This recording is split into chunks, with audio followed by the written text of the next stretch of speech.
So one of the advantages to putting on an online conference is that we are no longer constrained by geography. I mentioned at the top that this used to be an in-person event. We used to hold it once a year in Vancouver. Normally, we would welcome about 150 people. However, that requires people to actually travel and arrange the logistics of getting to our event. Now that we are online, we have people joining us from across the country as well as throughout the province. And that also enables us to reach out to speakers from different locations. One of the issues that I've had the opportunity to attend many articulation committees over the past few years. And one topic that has been consistently raised is the issue of academic integrity and contract cheating, particularly now that we have gone through a year where everything had to rapidly shift to online delivery. There's been a lot of concerns raised about the impact that this is having on the quality of education, not to mention the challenges that have opened up as a result of operators within Canada working to sell their services to students across the country. About last summer, I came across an article in one of the newspapers that quoted some of the research from our following speaker, who talked about some of the impact that the change to online has had in the world of contract cheating. So to that end, I would like to welcome Dr. Sarah Eaton, who is the Associate Professor at the University of Calgary. She is an award-winning educator and researcher whose work focuses on academic integrity in higher education. Dr. Eaton serves as the editor-in-chief of the International Journal of Educational Integrity, and she is the author of Plagiarism in Higher Education, which happens to be the copy of the book that we are going to be giving out as a result of our photo contest. She is also the co-founder of the Alberta Council on Academic Integrity. Sarah has recorded a talk for us today that provides an overview of the state of contract cheating in Canada. I will tell you, this was a very interesting session that I think will generate a fair bit of discussion. I hope that just as a general reminder that if you would like to follow up and have some questions, Sarah will be joining us live at the end of this session. So please put your questions into the question and answer or into the chat, and we'll have a chance to relay them to Sarah shortly before the top of the hour. So to that end, I'm now going to turn it over to Sarah Eaton, who is going to walk us through the state of contract cheating in Canada.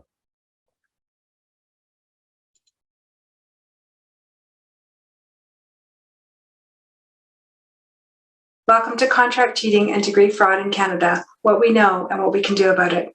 I'm Sarah Eaton from the University of Calgary, and I'm delighted to join you today. I'm joining you from my home in Calgary, which is situated on Treaty 7 territory in southern Alberta, which is also home to the Métis Nation of Alberta, Region 3. By the end of our session today, I hope that you'll understand and be able to describe what contract cheating is and analyze how contract cheating and degree fraud pose a threat to the credibility of credentials in Canadian higher education, and finally, discover practical tips and strategies to promote academic integrity for all students.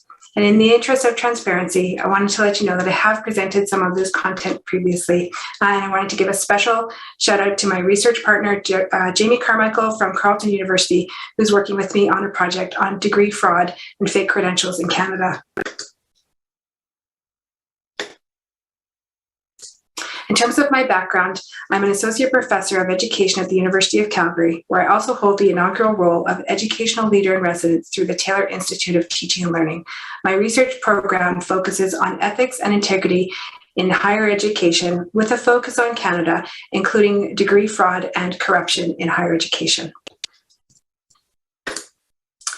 Contract cheating. You may be familiar with other terms such as essay mill or term paper mill, but contract cheating occurs when a third party makes a contribution to the academic work of a student such that there's reasonable doubt as to who completed the work.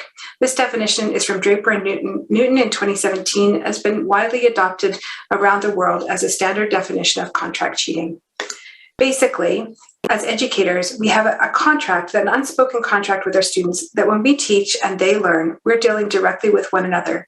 When a third party enters that equation without the knowledge or permission of the educators, and I speak here broadly of educators, including professors, instructors, teaching assistants, and other tutors who are engaged in the educational process, then this corrupts the contract of integrity that we have with our students. So that's the breach of the contract of integrity, and it's one of the reasons why we call this contract cheating. In Canada, other terms that we have used to refer to this practice include term paper mills, essay mills, and more recently, homework help services. The term contract cheating was coined by two professors in the United Kingdom. Contract cheating, they were computer scientists, and they found their students outsourcing their computer science assignments to a service called Rent-A-Coder. And they determined that phrases such as term paper mill or essay mill were inadequate in non-text-based disciplines. So they proposed contract cheating as a universal term that can be used across fields and disciplines, and the term has stuck around the world. We know that almost any kind of work can be outsourced, including assignments asking students to draw on personal experience, including reflection assignments. We know that this is now a global industry, valued at approximately $15 billion US. We don't have clear numbers as to the size and scope of the industry because many companies are privately held and closely guard details of their business operations. But this estimate has been corroborated by various scholars in different countries around the world. In addition to text-based assignments and computer coding assignments, we know that lab answers can be outsourced, as well as graduate theses can be outsourced, and a variety of other kinds of assignments. Those assignments that are least likely to be outsourced include those that are performances, hands-on exams, demos, and project-based learning where students have to demonstrate in real time what they have learned.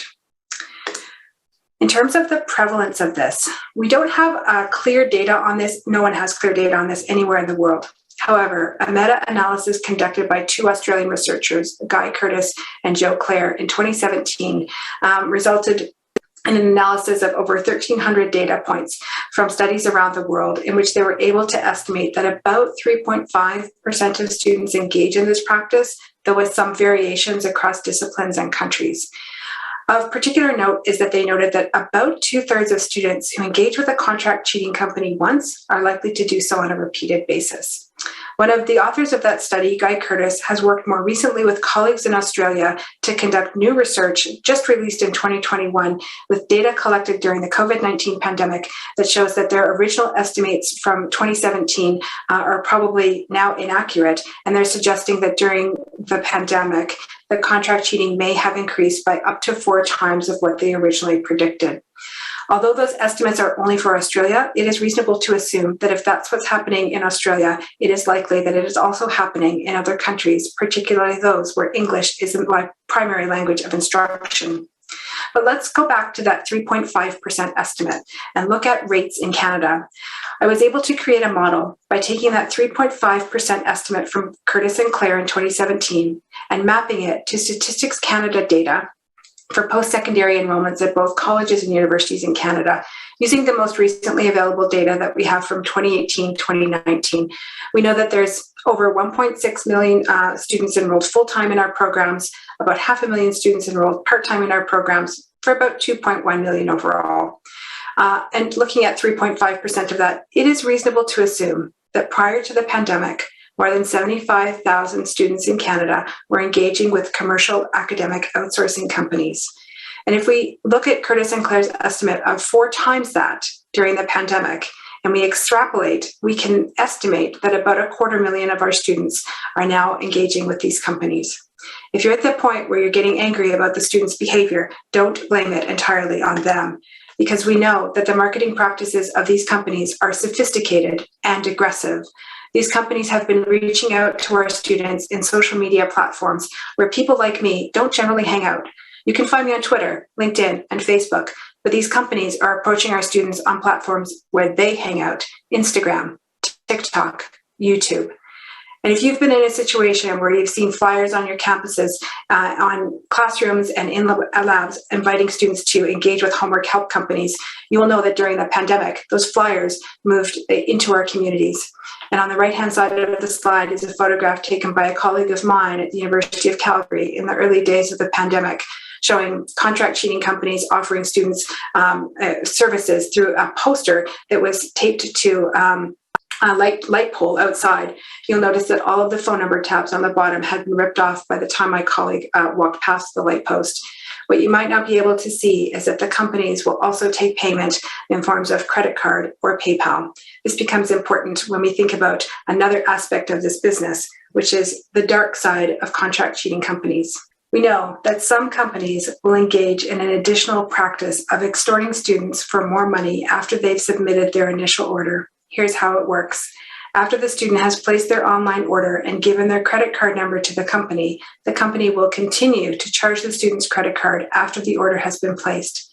If students attempt to cancel their credit card or otherwise say that they did not authorize this purchase, the companies will turn around and report those students to their school for cheating, providing all of the information about the order to the school and saying that they provided these services to the student, helping them to engage in academic misconduct.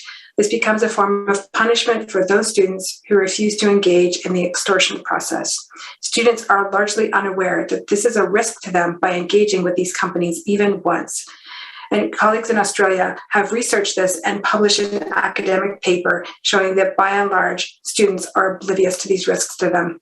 In April of 2021, the Better Business Bureau issued a global scam alert about extortion that homework help companies have engaged in during the pandemic, bringing to light that this is both an academic issue as well as a consumer advocacy issue. We know that in addition to blackmail and extortion, psychological bullying and harassment of students is common. These companies will persistently text and email students asking when they can help them with their next assignment. And these are real risks to students in terms of psychological harassment as well as financial extortion. So these risks to students are real. This has become such a problem that some companies and countries around the world have legislated against the companies, making it illegal for contract cheating companies and academic outsourcing suppliers to operate in those countries. We know that there's now legislation in Australia, UK, Ireland, and 17 US states, as well as legislation having passed the third reading in the UK in 2021 to make it illegal for these companies to operate or advertise in those jurisdictions. Meanwhile, in Canada, contract cheating is not illegal, and nor are there any provinces or territories where this is a political agenda.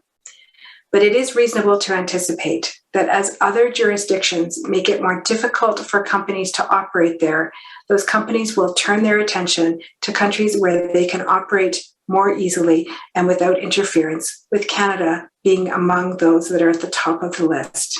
Even in the month of October in 2021, we've seen that this is a rapidly changing space, with contract cheating legislation undergoing its third reading in the UK, while across the globe in Australia, they have successfully prosecuted their first case against a contract cheating supplier.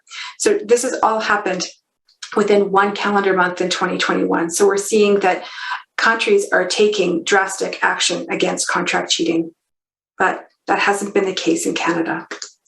We had a chance in 1972, almost half a century ago. An Ontario member of provincial parliament, Albert Roy, put forward draft legislation to prohibit the use of ghostwriting services and exam impersonation. The bill never made it past the first reading. But a different position we could be in today if that legislation had passed. And of particular note there, you probably can't see it on your screen, but that the legislation would have attempted to curb both ghostwriting services and exam impersonation services. So we know that the practice of students hiring exam proxies was of concern in Canada half a century ago. So if that was the case in the early 1970s, we can only speculate as to the ways in which the industry has expanded since then. A number of us have been trying to gather information about the state of contract cheating in Canada, and we've started with policy. There's a group of us since 2018 who've been working on a national policy analysis to understand how educational institutions across Canada, colleges and universities, tackle contract cheating within their policies. And the information about our project is publicly available on our website.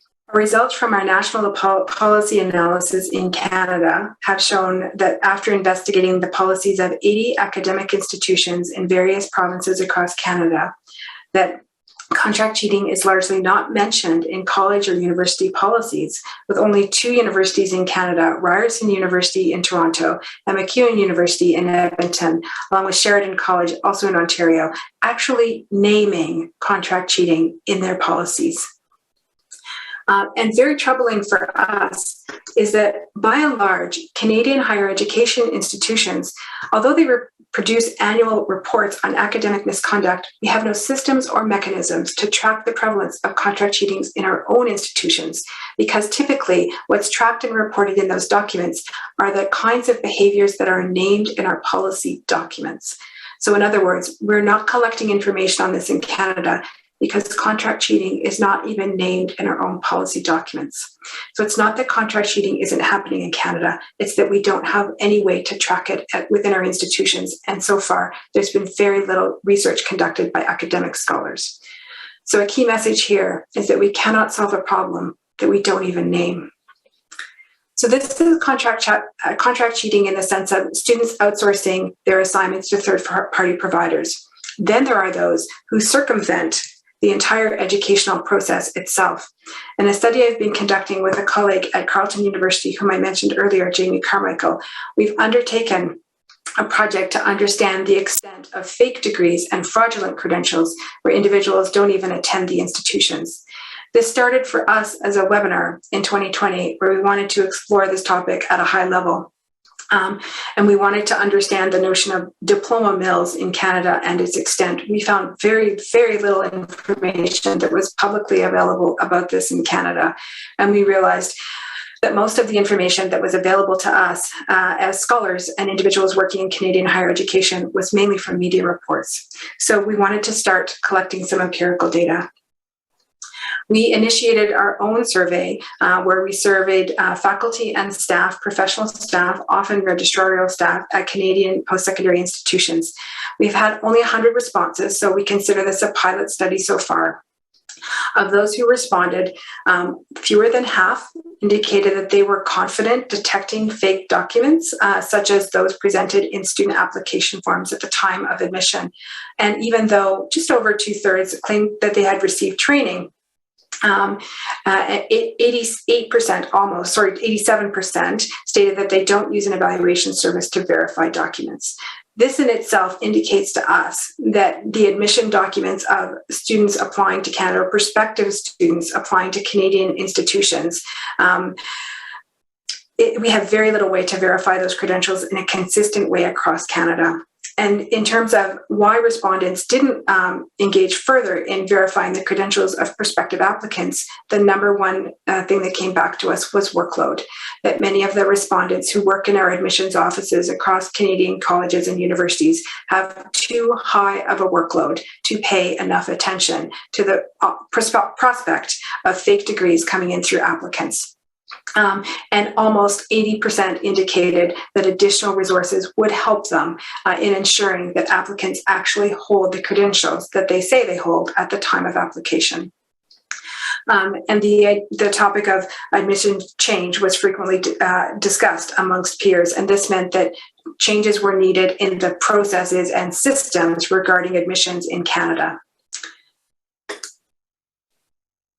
And one respondent gave us this quotation in a qualitative question on our survey and said that where we found falsified and more often misleading academic records, the problem often comes to light after a student has been admitted, and sometimes when they're already attending.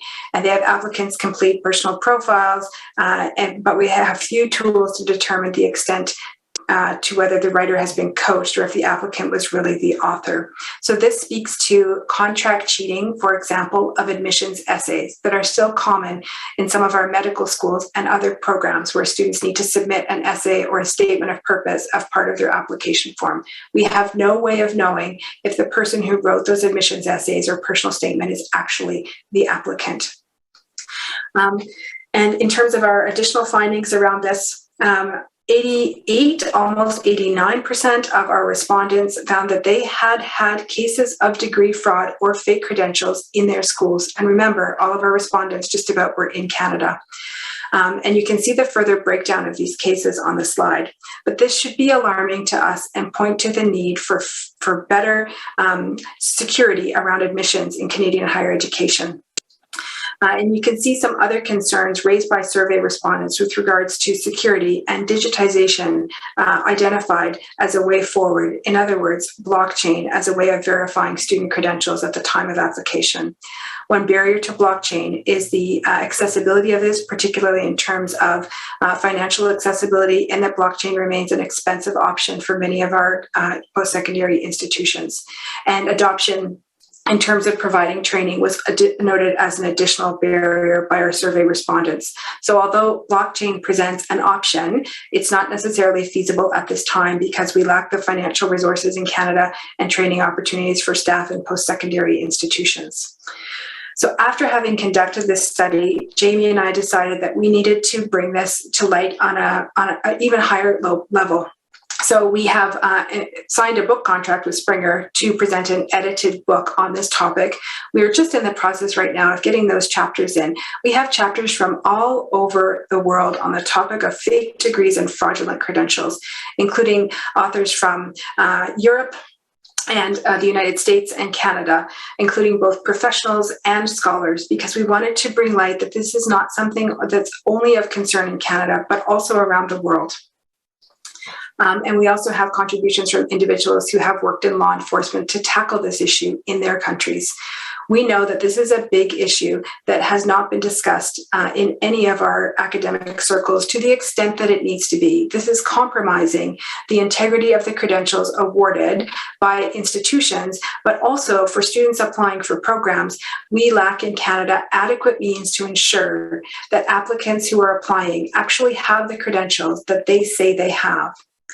So this is leading in broad steps to recommendations for next steps. And when I talk about recommendations, I'm talking about recommendations for institutions, for other bodies outside of institutions, for government policymakers. This needs to be a conversation that we are having at a national level. It needs to be a regular agenda item on institutional level meetings, as well as those for quality assurance bodies and other organizations involved in upholding the integrity of the credentials that we award across Canada. I propose that we develop an action plan to identify fake and fraudulent credentials on a consistent basis across our institutions, that college and university staff desperately need training and they need time in their day to process admissions applications in a way that allows them to identify fake and fraudulent credentials, and that academic integrity needs to be elevated to a key aspect of quality assurance and credential verification across Canada. Institutions need to be held accountable, but they also need the support in terms of support from government bodies and others to ensure that there is adequate staff and resourcing so that this is a problem that we can address.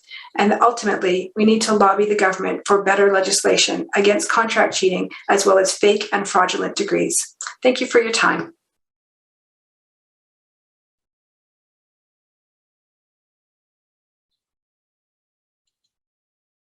All right. Welcome back, everybody. It is now my pleasure to introduce Dr. Sarah Eaton, who is coming to us live from Calgary, who is going to answer some of the questions that are coming from the audience. And I can see that the chat is starting to get active. Sarah, I want to ask a question that's being passed on by Maurizio from the University of Northern British Columbia. In the chat, he's asking that some institutions prefer not to check for plagiarism, which is another type of cheating, saying that it violates privacy issues. How would one deal with that? I haven't heard that particular issue before, unless it's related to the use of commercial text matching software such as Turnitin. In that case, I can comment that in Canada, in 2003-2004, there was a landmark legal case. It was Rosenfeld versus McGill University, and the student took the university to court over the use of Turnitin. And the courts found in favor of the student, prohibiting McGill University from requiring the use of commercial text matching software such as Turnitin. That case affected how those products are used across Canadian higher education, colleges, and universities. Now, many institutions might make it voluntary, but most universities and colleges will not require the use of such software because of that landmark legal case. Other investigations relating to plagiarism, I haven't heard of particular privacy concerns around that, but I'd welcome further discussion. one of the things I'm going to paraphrase a bit of a story from the chat here. So Amelia Shee from College of New Caledonia posted in the chat that she once found her materials posted online, her teaching materials posted online without her consent. And so I asked, what did you do to follow up with that situation? And one of the challenges that she uncovered was that they make it very onerous for you to get your materials taken down, including questioning whether you are in fact the author of the materials. So it's one of these things where they take stuff that doesn't belong to them and then post it online, and then it's very difficult to take it down. Do you have any thoughts or reflections on that type of activity? Mm-hmm. I would refrain from mentioning particular companies in my presentations or sessions, but I think it's, we all know who these companies are at this point, particularly during the pandemic. And what this person is describing is not at all uncommon. And there's a couple of different factors to consider. One is who owns the content. So at some institutions, the individual faculty members will retain the intellectual property rights over their content. At other institutions, the school owns the copyright. If it's the school, they can have a representative from the school contact the company under legal auspices or otherwise, saying that the college is the copyright holder. Often we can have these materials taken down under the auspices of copyright. Some schools now have form letters that they'll give if their individual faculty members are the intellectual property holders, rights holders to that material, so that they can then work directly with those companies. It can be a little bit onerous, but I think the more that you engage with them and let them know that you're serious and you're not going to give up until these materials are taken down, particularly if you have legal counsel at your institution who can help you draft those letters, that can help you take action. But I agree that this is a growing problem, and the commercial file sharing sites continue to be aggressive and predatory towards our students. Yeah, it's almost like you have to take a might makes right approach to try to deal with this situation. We have Danielle McLeod who's asking, do you use CICIC to check recognized and or authorized institutions? I'm guessing that's in reference to perhaps fraudulent or degree mills. Yeah, I don't work in that department specifically. I'm located in the Teaching and Learning Center as part of my secondment around academic integrity, and then my home faculty is the Faculty of Education. That's where I do my research from.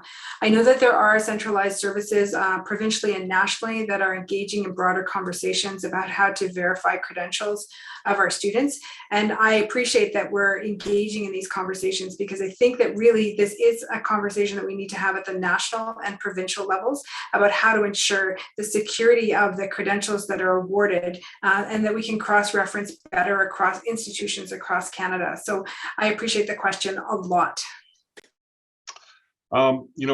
There's a question in the chat here from Debbie Lynn from the University of British Columbia. Without clear policies at the institutional or federal level, would it be illegal to remove the ads that are posted on campus? Well, this is an interesting question, and I can speak from the perspective of Alberta.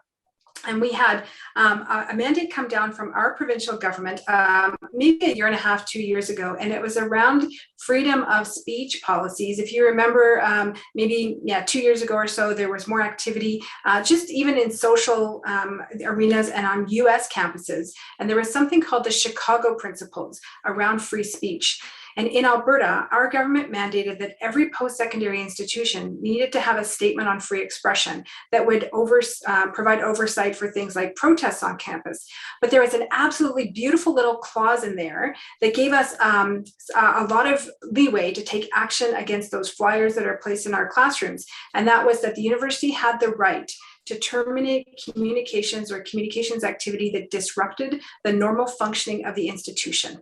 So I made an argument to our provost that these flyers that contract cheating companies, homework help companies, illicit tutoring companies are leaving all over our campus actually disrupt the normal functioning of the university. And the provost agreed. And so now we have the right to take down those posters, whereas before it was considered some form of, we couldn't do it under some censorship law or something. But those policies around free speech, I think, can be your friend. So dig into those if you have those at your institution. And so was that a University of Calgary specific policy, or do you know that other institutions in Alberta are following suit?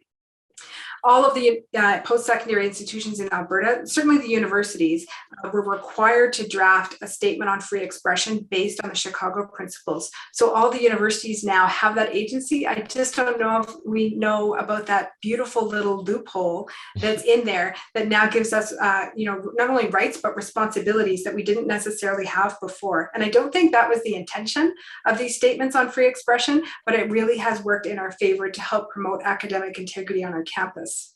I suspect that there's probably going to be a few institutions in BC that might be digging into those rules that they're in at campus right now as a result of those comments. I've attended a variety of dean's meetings and articulation committee meetings, and one of the things that strikes me about this issue is that every institution seems to be tackling this a little bit differently. There isn't really a coordinated approach, at least here in British Columbia, to challenging to dealing with contract cheating. What do you feel that institutions should be doing to tackle these issues, and what is the role of government? This is a great question, and we're looking to what other countries have done. So now, for example, there's legislation prohibiting the operation of academic cheating services in Australia, New Zealand, Ireland. Legislation's just passed the third reading in the UK, and it's also illegal in 17 US states. So I've been diving into this to ask myself, what can we do in Canada? One of the things that happened in the UK was that the institutional provost or equivalent, they got together and they decided to take action they collectively wrote a letter to their Minister of Higher Education to propose that legislation go forward. And it was when the institutional leaders acted together as a team that we really started to see the UK take action on this. And they also worked in collaboration directly with their quality assurance bodies and other related bodies to show that they had a united front. And I think this can be a really scary topic when individuals are trying to tackle this alone or institutions are trying to tackle it, because I think schools are justifiably afraid of reputational damage. And so we need to go beyond the individual institutions and look at what can we do to take collective action at the provincial level. Because I think actually if we do get legal action in Canada, it would be at the provincial level rather than the federal level, because quality assurance is provincially or regionally governed in Canada. So I think really we need the institutional leaders on top of this, the institutional presidents, provosts, CEOs, and equivalents to band together and make this a top priority. We have a question from John Bryant, who is asking, do you suspect that fake IDs are compromising efforts to ensure exam integrity? This is a great question. And I'm reflecting on a time when I had a chance to connect with Todd Denham, the exam supervisor at Thompson Rivers University, and see the machine that he used when students were doing in-person exams to verify their identification. And only a government issued ID was permitted before students could enter the exam hall. So we know that student IDs, campus issued IDs can be easily faked. And that, if we talk with folks about on-campus exams, that student IDs are the most easy things to present a fraudulent ID. And not all universities have these little machines that can verify IDs for in-person exams, but that was a great tool. For online exams, I think it is a little more difficult, and there are efforts underway in Europe, for example, to engage in biometric identification of students through voice print and other biometrics.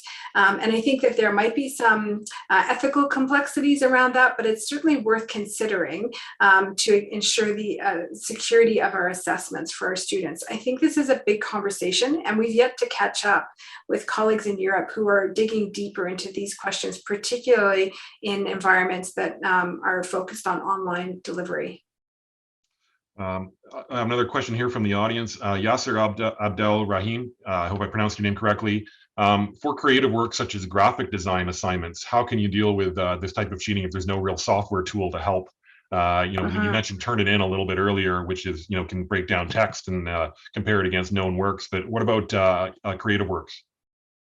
Yeah, this is a great question. And I will refer to the work done by colleagues at Ryerson University. That's a university known for its design programs and other visual programs. They've created a great guide to visual plagiarism, they call it there. And their guide is publicly available online. If you can't find it, drop me a note because I can send you a link to it. And they've basically walked folks through in their design faculties and programs how to identify what they call visual plagiarism using a variety of online tools. I think TinEye was one of them. I can't recall exactly, but we do have some people in Canada that are actually doing great work. And this is one of the areas where I think Canada is actually ahead of other countries because we have these folks at Ryerson who've been doing this work for a long time. Well, it's good to know that we're ahead in some area, some areas. Early in my career, I used to work at one of the institutions in the world of international student recruitment. And one of the challenges I observed even back then was that many of these contract cheating services target international students who are often vulnerable because they don't feel that they have agency within Canada as non-citizens. I'm wondering how other jurisdictions around the world may have dealt with this challenge. This is one of the not new challenges, but it's one of the things that's really coming to light now as we're examining our practices around equity, diversity, and inclusion. This is absolutely an equity issue for international students. And I agree with you that in terms of power and agency, they are very likely to be at a disadvantage in a variety of respects. And there is research out of Australia that shows when it comes to contract cheating, it's not international student status necessarily that they found as much as English not being a first language, or students might be lured into the contract cheating services. However, I do think that there is a role to play for organizations in working with international agents who are reputable, and we can do a better job of ensuring the ethical practices of the educational agents that we work with. And I think some work has been done on this in recent years, but we're not there yet. And there's evidence that's emerging to show that some educational agencies will provide contract cheating as a supplementary service to students, in particular offering shadow courses. So those are courses that are offered like, a first year biology course, that they'll take the materials, translate them into the student's first language, and then offer a parallel course. We call them shadow courses, sometimes even renting rooms on campus to do this. And then in addition, may offer supplementary services where they're completing students' assignments on their behalf, and also offering exam proxies to go and write in-person or online exams. So some of the agents are legitimate and ethical, and those are the ones I think we want to promote, and others offer a variety of illicit side services, which can be quite lucrative for the companies. Yeah, thanks for that. Wilma Gus from North Island College has put into the chat, wanted to maybe sort of address the issue of educators constructing fake Indigenous identity, whether it's educators or students. And I came across an article yesterday about a situation at the University of Saskatchewan where there is a professor whose Indigenous background has been questioned. Is this something that's come up across your research? I think I saw the same article, and what this speaks to me is the issue of ethics, not only as a matter of student conduct, but as a matter of academic integrity, as ethical conduct in our educational institutions.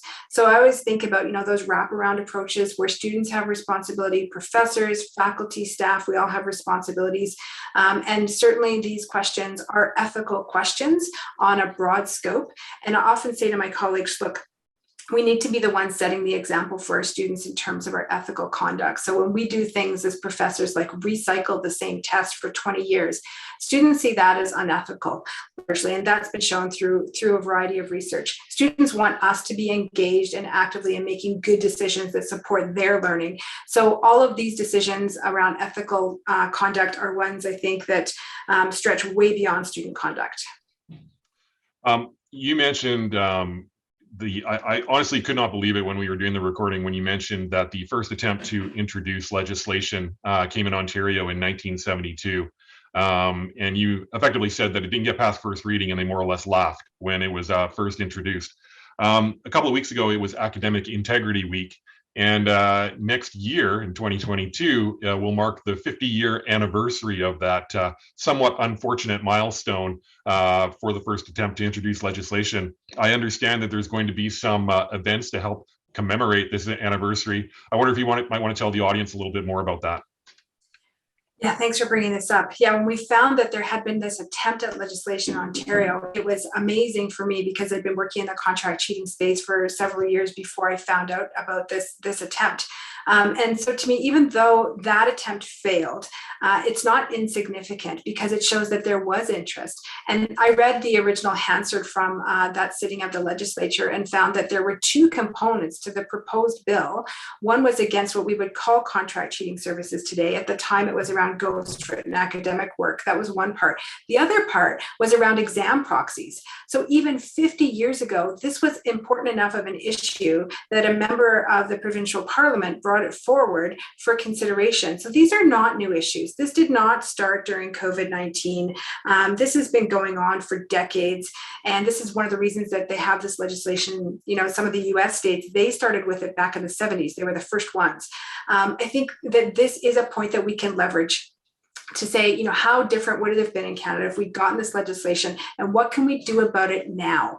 Even though that first attempt might have failed, it shows that there was interest, and it was important enough then, and it remains even more important now. So I think we will be looking to have all kinds of advocacy and awareness events across Canada, and we're interested effectively in bringing our elected officials on board with this and making this a political agenda. And I think next year is the year that we will really get traction with that.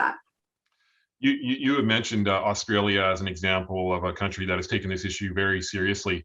I'm wondering if there are areas of perhaps in the United States or even in Canada that you think are a little bit ahead of the game, and you might point to as examples of doing some good work in this realm, other than Alberta, of course. Other than Alberta, you know, we have provincial networks now around academic integrity. BC has one, Alberta has one, Manitoba has one, and Ontario has one.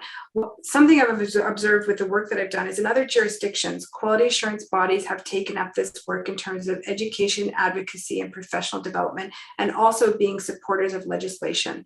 In Canada, it's these provincial networks that are grassroots run, volunteer run, often don't have a budget, that are doing the work of quality assurance agencies elsewhere. So I often, you know, look to colleagues in Australia where they have the Academic Integrity Council of Ontario. They've had a subcommittee contract cheating working group for a while. We now have a working group in Alberta. And I think that this is a topic that these provincial networks can take up and do the work over time, and also build up others, so that this is not something that a few people are doing, but so that many people across different institutions are advocating for at the local level and then at a broader level as well. I just want to refer to a question in the chat from Andrea Sanderson, who's asking about whether there'll be a transcript available for the first part of Dr. Eaton's presentation. I just want to let you know we are going to be uploading the PowerPoint, or sorry, the PDF of the PowerPoint deck to the session, so you will have access to that after the chat. There's one final question here. You mentioned the legal case against Turnitin, and many institutions are not using it. Do you know for some of the reasons why people are not using a service like Turnitin to identify plagiarism and cheating? Well, I think in Canada, it goes back to this legal precedent, right, where the court's found in favor of the student. And I'm not a lawyer, so I want to be careful with the language that I'm using here. But I think that case really impacted how those services are used in Canada. And there's an interesting article out of the University of Waterloo a few years ago that talked about how their use of Turnitin is based on voluntary approaches. And it was up to students whether or not they wanted to run their work through, or that instructors would make it optional for students. That also pointed to the need for institutional support around training for faculty members. So if I recall correctly, University of Waterloo required that their faculty members undergo training in how to use these programs before they had access to them. So that these programs don't offer a panacea, they're not a silver bullet, they don't fix misconduct, and ultimately plagiarism detection is a human activity. We can be assisted by technology, but not replaced by technology in that way. And even looking over the originality reports produced by text matching software requires some nuance and some analytical ability. So resourcing that, I think, was another factor, because it costs money to provide training. Yeah, absolutely. I mean, it can just be overwhelming when you consider the volume of material that students produce, and then having to take a case-by-case look at it. It becomes very easy to see why institutions might decide this is too much effort and requires too many resources.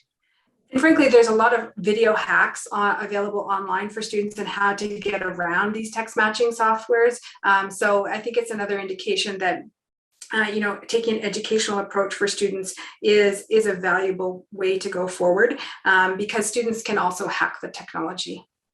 So I do have one final question from Ian Affleck from the University of Fraser Valley. He puts in the chat that many companies are using credit card info to blackmail students, and he's wondering that if there's been any way to sort of, you mentioned a little bit about the loophole around the free speech that University of Calgary came up with. Is there any way that credit card companies can help going after some of these operators? Ooh, I hadn't thought of that. My guess is no, because many of the companies will shroud their activities through marketing that says they're only providing sample assessments or model assessments, and they're not to be used for, submitting, the students' work, that kind of thing. So the companies try and protect themselves. So I think in this case, it's almost case of caveat emptor, buyer beware, and students might not understand the risks when they engage with these companies. And so that is one side of it. But the blackmail issue is something we're starting to talk about more in Canada. I'm really glad we are, because for a long time here, it was just seen as, oh, it's sensationalism, oh, it's hyperbole, oh, it can't happen here. And as we started to get reports out of, the UK and Australia, we started to talk about it here. So when the Better Business Bureau did issue that scam alert, I think it was a game changer for us in Canada, because it gave us permission to talk about something that I think so many institutions didn't realize was happening on a large scale, or thought that they were the only ones. And I think that as part of our Academic Integrity Week next year, we can almost take a consumer awareness approach for our students. In no way do I wish to suggest that students are customers. I don't subscribe to that approach whatsoever, but we know that companies are treating them that way. So we want to teach them how to protect themselves online from this. So there is a little bit of an advocacy or awareness campaign for students. This is where I think we can engage our student governments a lot more, because they're more, I think, adept at communicating with their peers around things like consumer advocacy and scams for students. So I think there's a real opportunity to engage students as partners in some of that work. Well, I want to just thank you, Sarah. This is a fascinating conversation. I feel like I could just talk to you all day about the various nuances and ins and outs of this issue. We are at time, so I just want to thank you for your presentation as well as this conversation. I hope the audience found that of value. Just a reminder to the audience that we will put the PDF of her slides, Sarah's slides, into the session, and the video of this entire chat will be made available at the end of the day. So I just want to thank you, Sarah, again, and I wish you all the best for the rest of your day. And to that end, I'm going to turn to our audience and just give you a quick reminder that our next session starts at 10:30 on the Indigenous Fluency degree. In order to get the best experience, we do recommend that you exit this current session and then rejoin the session starting at 10:30. I will see you all at that time.